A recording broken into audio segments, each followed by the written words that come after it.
महर्षि पिप्पलाद, इनके बारे में पुराणों में बहुत कहानियां आती हैं, लेकिन उपनिषदों ने इन्हें ब्रह्म ऋषि की संज्ञा दी है। उपनिषदों में एक कथा है कि प्राचीन भारत के गांवों में महर्षि पिप्पलाद अपने शिष्यों के साथ घूमते हुए उपदेश करते थे, जिससे लोगों का जीवन सुख शांति से बीतता था। दया, धर्म, क्षमा, सत्य, अहिंसा, सेवा और सदाचार आदि का मर्म समझाकर गृहस्थों के जीवन में वे श्रद्धा और भक्ति युक्त ज्ञान का बीज बोया करते थे। गृहस्थों के अज्ञान अंधकार को दूर किया करते थे। इस प्रकार से पूरे देश में उन्होंने एक मेल मिलाप का वातावरण तैयार कर दिया था, जिसके कारण पूरे देश में लोग आपस में भाईचारा के साथ जीवन जीते थे। न किसी से किसी का कोई झगड़ा होता था और ना ही कोई किसी के धन को हड़पने के चक्कर में रहता था। हर गांव में उनके उपदेश के कारण खुशहाली आ गई थी और पूरे देश में उत्सव और आनंद की मस्ती छाई हुई थी। न कोई बीमार पड़ता था और ना ही कभी अकाल पड़ता था। संयोग से एक बार ऋषियों के समाज में महर्षि पिप्पलाद को लेकर के एक संगोष्ठी का आयोजन किया गया था, जिसमें भारद्वाज के पुत्र सुकेश, शिव के पुत्र सत्यकाम, कृत्य के पुत्र कबंधी, भृगु के पुत्र बेदर्भी, सौर्य के पुत्र गार्ग्य और अश्वल के पुत्र कौशल्य भी उपस्थित थे। इन सभी 6 ऋषि कुमारों ने यह संकल्प लिया कि महर्षि पिप्पलाद एक ब्रह्म ऋषि हैं, अस्तु उनसे हमें ब्रह्म ज्ञान प्राप्त करना चाहिए। प्राचीन काल में भौतिक विज्ञान के गूढ़तम रहस्यों को ही ब्रह्म विज्ञान कहा जाता था। उन गूढ़तम रहस्यों को जिनके कारण ये समस्त सृष्टि सृजित होती है, क्रियान्वित होती है और पुनः समेट ली जाती है।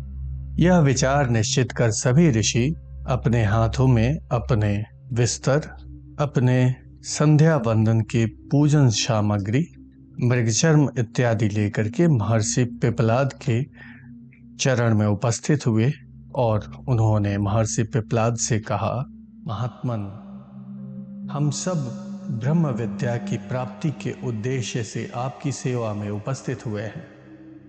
हम पे कृपा करें और यह परम गोपनीय ब्रह्म विद्या से हमें पूर्णतः परिचित कराएं।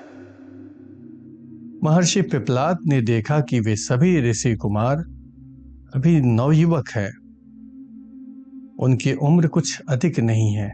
जो सर्वाधिक उम्र वाला है उसकी उम्र मात्र 30 से 35 वर्ष की है।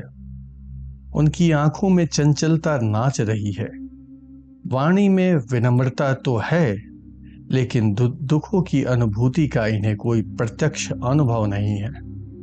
थोड़ी देर तक उनकी ओर देखने के बाद महर्षि पिप्पलाद मुस्कुराते हुए धीरे से उनसे कहा कि ऋषि कुमारों, मैं अवश्य ही तुम्हें ब्रह्म विद्या का उपदेश करूंगा।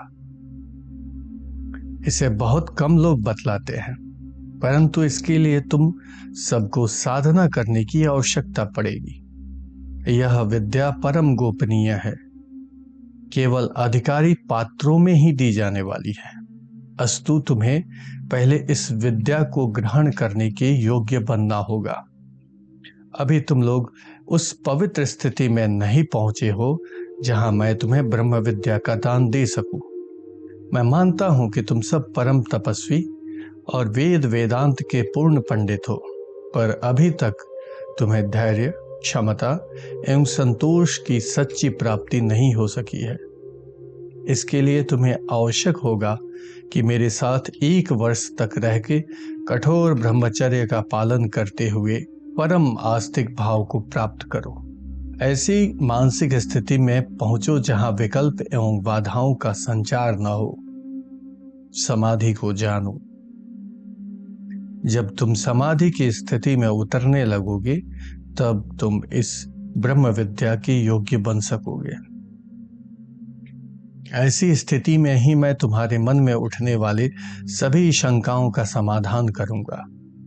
इस कठोर व्रत को निर्बाध रूप से पूर्ण करने का विचार तुम सबसे पहले निश्चित कर लो, तब मुझे बताओ कि क्या तुम्हें ये ब्रह्म विद्या चाहिए। ऐसी मानसिक स्थिति में पहुंचो जहां विकल्प एवं बाधाओं का संचार न हो। समाधि को जानो। जब तुम समाधि की स्थिति में उतरने लगोगे तब तुम इस ब्रह्म विद्या के योग्य बन सकोगे।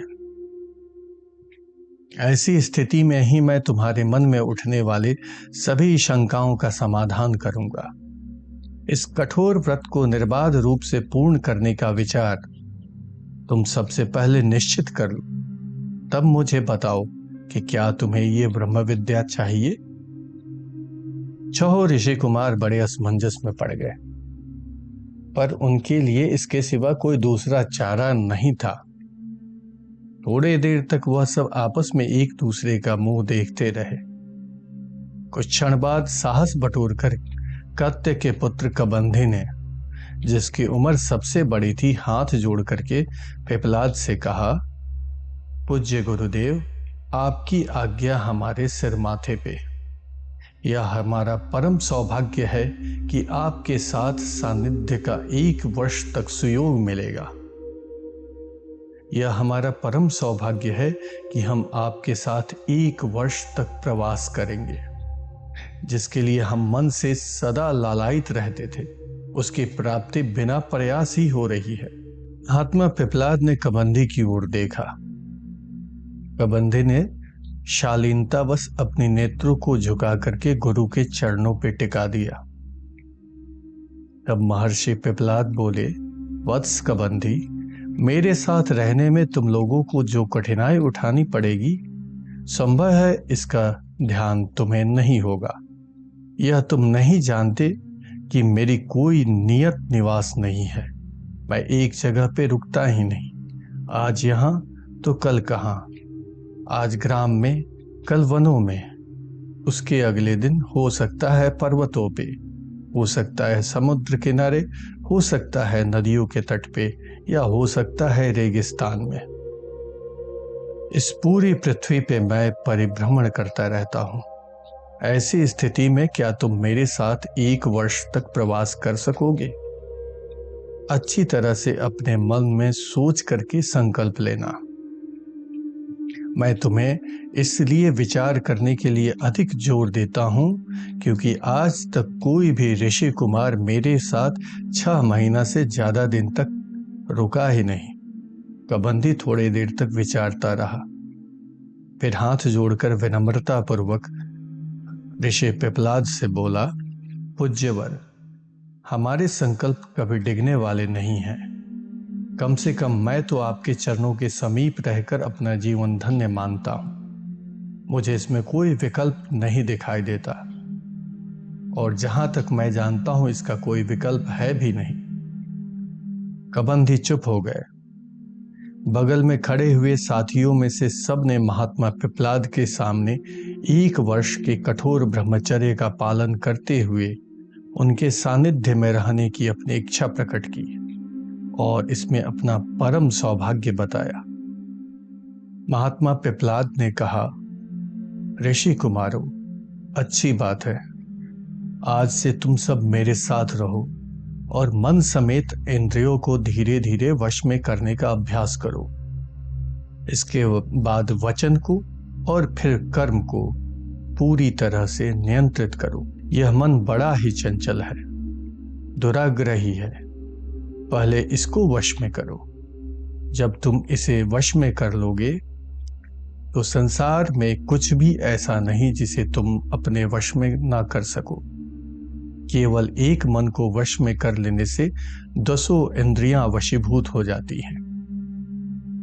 हठात ये होने वाला नहीं है, अस्तु धीरे धीरे तुम्हें इसका अभ्यास करना चाहिए और अपने मन को जीतने का प्रयत्न करना चाहिए।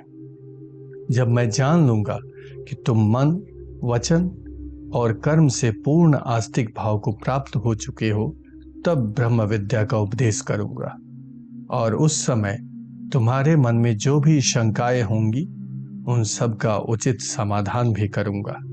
यह बात तय हो गई। सभी ऋषि कुमार महात्मा पिप्लाद के साथ 1 वर्ष के ब्रह्मचर्य को धारण करते हुए साधना में निरत हो गए। अपने अपने आश्रमों को उन्होंने अपने प्रवास का संदेश भिजवा दिया और उसी दिन से, उसी क्षण से वे सभी महर्षि पिप्लाद के साथ हो लिए। इस प्रकार महात्मा पिप्लाद के साथ रहकर इन 6 ऋषि कुमारों ने अखंड ब्रह्मचर्य के सभी नियमों का पालन किया, इंद्रियों को वश में रखने का भरसक प्रयत्न किया और चंचल मन पर अंतरात्मा का नियंत्रण स्थापित किया। उनमें अपूर्व आस्तिक भावना का उदय हुआ और सृष्टि के कण कण में उन्हें ईश्वर की सत्ता अविचल प्रतीत हुई। अभी तक उनमें विद्या का जो कुछ गर्व शेष था, महात्मा पिप्लाद के रात दिन के सहवास से वह सब कुछ समाप्त हो गया।